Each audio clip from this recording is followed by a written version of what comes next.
consecuencia. Tenemos esa crisis. Hay que bregar con ella, hay que tratar con ella. La Biblia dice que los discípulos, después que tuvieron esa experiencia, la llenura del Espíritu Santo, lo dice bien claro en Hechos capítulo 2.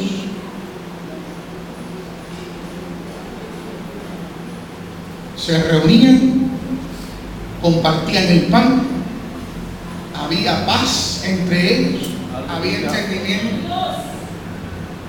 Y déjenme decirle, no todos eran iguales.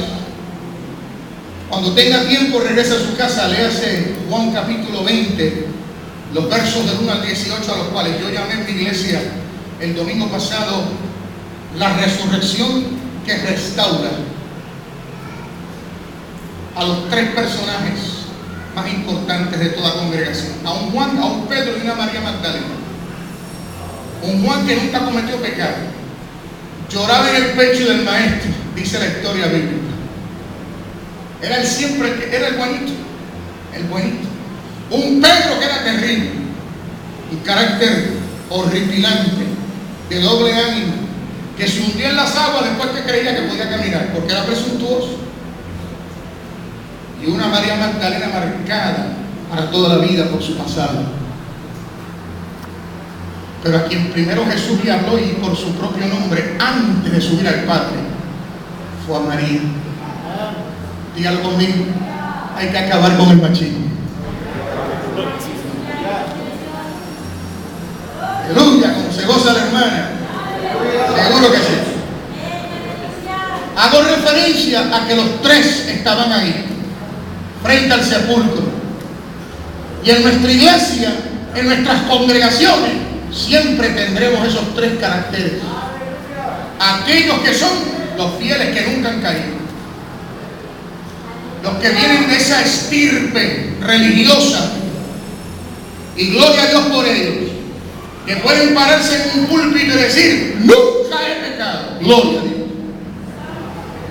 Que no tienen que estar refugiados cambiándose de iglesia en iglesia, porque no tienen nada que avergonzar. Gloria a Dios por esos hermanos. Los que no tienen nadie que los señale, esos son los Juan. Gloria a Dios por ellos. Y hay unos cuantos Pedro, hay unas cuantas María Magdalena, pero de las tres, y entre los tres se forma la iglesia. Pueden haber diferencias en el pasado, pueden haber diferencias en ciertas opiniones, pueden haber diferencias en la praxis o en la práctica, pero la Biblia dice que la iglesia primitiva, bajo la autoridad del Espíritu Santo, aunque existían esas diferencias, partían el pan juntos y comían en armonía y se sentía la presencia de Dios. Y cuando oraban, todavía los pilares del templo temblaban por la autoridad de Dios. Porque llegaba el momento que todas esas diferencias, todo eso se dejaba detrás del Calvario. La ausencia de principios y valores bíblicos es lo que provoca esas crisis. Y compañeros y ministros, colegas, diáconos, servidores, evangelistas, misioneros, maestros, pastores, nosotros nunca debemos evitar estas discusiones. Probablemente no deba estar todo el público en un momento dado, solamente ministros, pero hay que tener estas discusiones, hermano sobreviviente. Y yo lo felicito a usted y felicito al presbiterio por este tipo de reto. Y son los momentos cuando tenemos que aprender a llorar, porque no es tan fácil como el superintendente lo dijo. Eso duele cuando vemos hermanos salir del medio. Y especialmente cuando han sido amigos que han crecido con nosotros. Nos duele. Es como si nos agarraran el corazón. Pero precisamente para eso son este tipo de reuniones. Y todavía falta más que tenemos que hacer.